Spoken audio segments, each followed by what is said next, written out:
great again. We're going to make it so great, right? This state was once the beating heart of American manufacturing. You know that. You know what happened.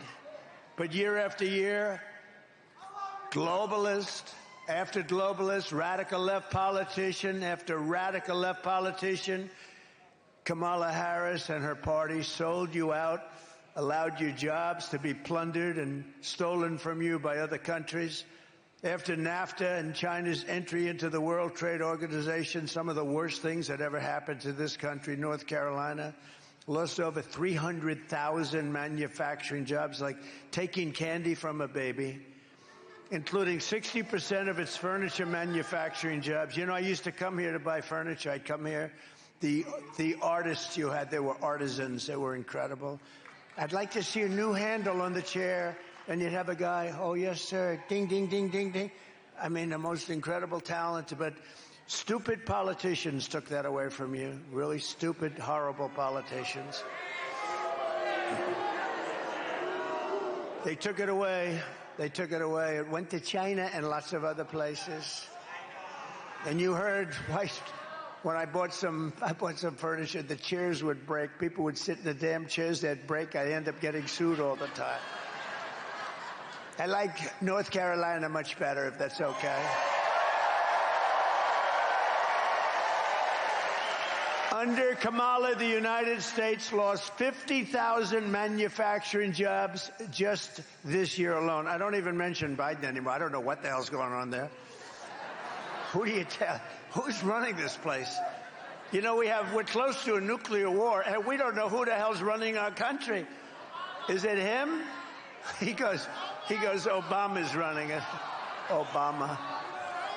That's another beauty, Obama. He did great, didn't he? He did great. If you like a divided country, he was fabulous, Obama. He was a real beauty. But under the Trump administration, we're going to take back what's ours. We're going to take it back. We're going to bring it all back. We're going to end the looting, ransacking, raping, and pillaging of North Carolina and our country, our whole country, because you're one state, but this has happened to many states. Look at what's happened in Michigan with the automobiles. I mean, they were the capital of the world for automobiles. Now they're really just hanging by a thread. And because of me, I just stopped the largest plant anywhere in the world being built in Mexico, owned by China. They were going to make cars. And they were going to, you know this story, came a year ago, they announced, largest plant in the world. They were going to make cars, sell them into the United States, and destroy Detroit, Michigan, and all of Michigan. They were going to make more cars in that one plant than all of Michigan makes as a whole. And I said, you're not going to do it. And I said, you know what? I'm going to run for president, and I'm going to put tariffs on that damn plant, and you're not going to do it.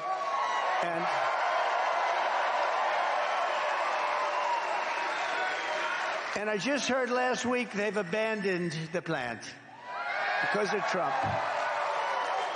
Because they think we're going to get elected. And they say if Trump gets elected, we're going to lose our ass and we're not going to do it. So they decided they're not going to build the plant. But you know what? If she gets in, they'll start the plant like your head will spin.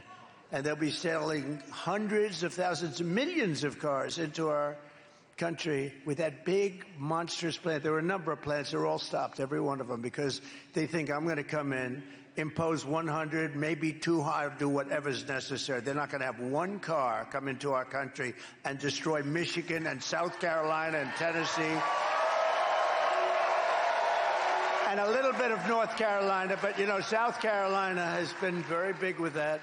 But we're not going to let them destroy our country, our states that do the auto things. You do a little bit of it, and sometimes a lot, depending on your mood. You have a lot of things in the state. You cover a lot of territory. Peter, they cover a lot of territory in this state.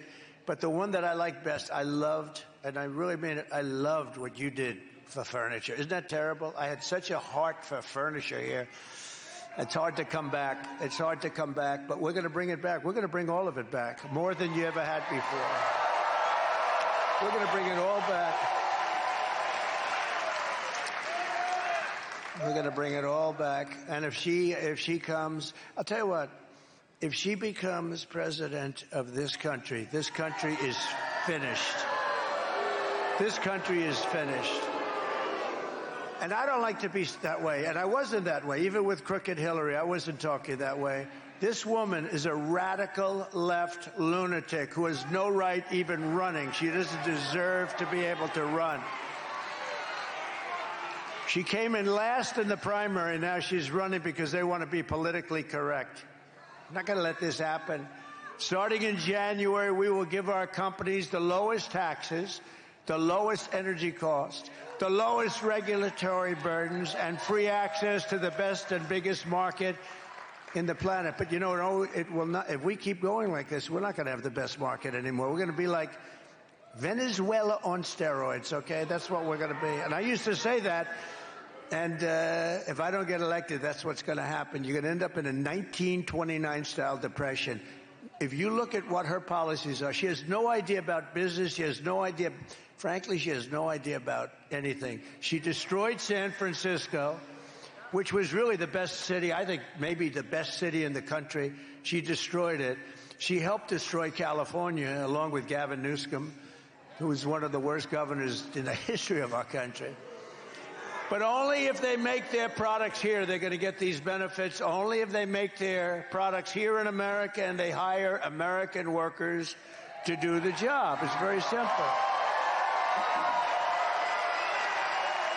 And if these companies don't make their products here, then they will pay a quite stiff tariff. Nice tariff. We're taking a lot. You know how much China paid us during my time? Hundreds of billions of dollars.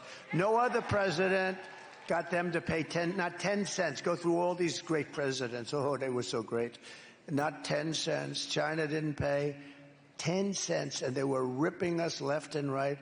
That's why I got into politics, if you want to call it that. I don't feel I'm a politician, but what the hell? Call me whatever you want. But it really was trade. And you know what? It morphed from trade, and now I say, most important thing to me, trade. Always trade with me. We're going to bring jobs back like nobody's ever seen. But